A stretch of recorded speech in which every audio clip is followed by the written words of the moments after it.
this issue of lead pollution, is it just serial killers, or is there an elevated amount of violent crime that goes along with it?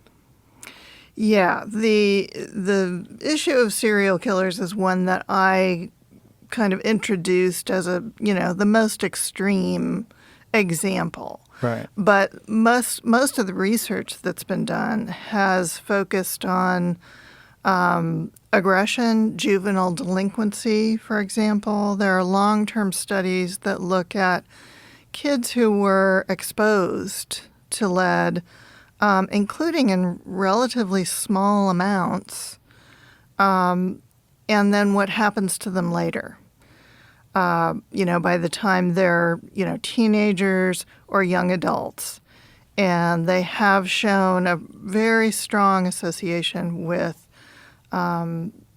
problems with learning, ADHD, and as I said, delinquency and crime. And they've even shown that in places that don't have smelters, where people are just dealing with leaded gasoline that was used up until the 1990s, right? That's right, yeah. Yeah, decrease in IQ, a lot of factors that they can directly tie into just the lead from gasoline, which is significantly less than I would assume you'd get from a large-scale smelting operation. Yeah, and the leaded gas is particularly tragic because that was essentially a kind of horrific experiment that was conducted on generations of kids in this country. Yeah. And adults, because everybody was exposed to that. Obviously, some people more than others. If you lived next to a major highway or something like that, you were getting more of it than if you maybe lived somewhere else. Although I think rural people were also exposed because of the kinds of machinery and stuff that's used on farms and so forth. So it was a terrible idea, and they knew that at the time. The companies, the corporations, the people who introduced it, Standard Oil, DuPont, etc., they knew the dangers of this. They were told by medical doctors who said, this will expose everybody to, more lead than human beings have ever had to deal with before. Wow. And they just did it to stop the engines from knocking. They did, and apparently there were alternatives, but the alternatives, which were like ethanol, were not something that could be patented and were not products that you could make money off of. And so all these corporations chose to do this. Oh, God. Yeah. I mean, it's really almost unreal to think about the moral failure that this... I mean, failure doesn't even seem strong enough. It doesn't. It's so evil. It's so strange how many times that has happened in human history and in fairly recent history, where companies know what they're putting out or what they're releasing or what they're prescribing or whatever it is going to damage people. And they know that short term they can make a lot of money, and so they do it anyway. Yeah, and they did for decades because, this began in the 20s and 30s. So we can assume that the smelting thing they probably didn't know, correct? Like at least in the 1800s.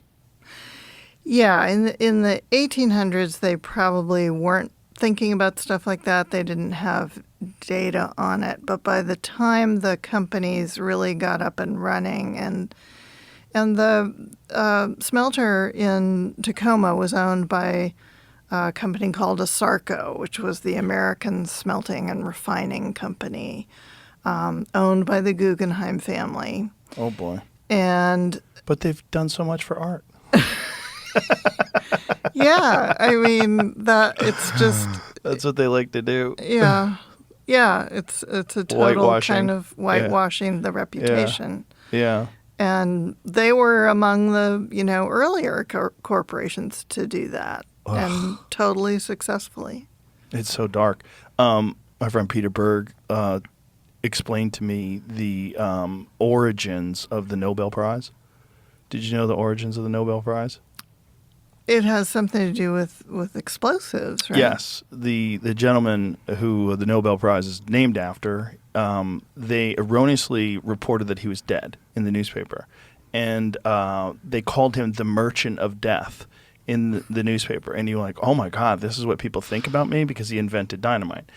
And so he's like, I've got to do something to clean up my reputation. So he devised this strategy of awarding this prestigious award named after him to all the great scientists and Nobel Peace Prize and all these different things. So now when people hear the term Nobel, like, oh, he's a Nobel laureate.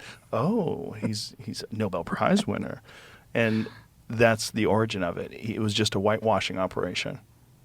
Yeah, I mean, the same thing happened with the guy who invented the leaded gas formula, Thomas Midgley, who was really a terrible guy. I mean, he invented the leaded gas stuff. He also invented chlorofluorocarbons, the stuff in refrigerants that caused the Ozone layer hole? The hole in the ozone layer. Oh, terrific. So, like, two of the most devastating discoveries, scientific discoveries in the 20th century are down to this guy.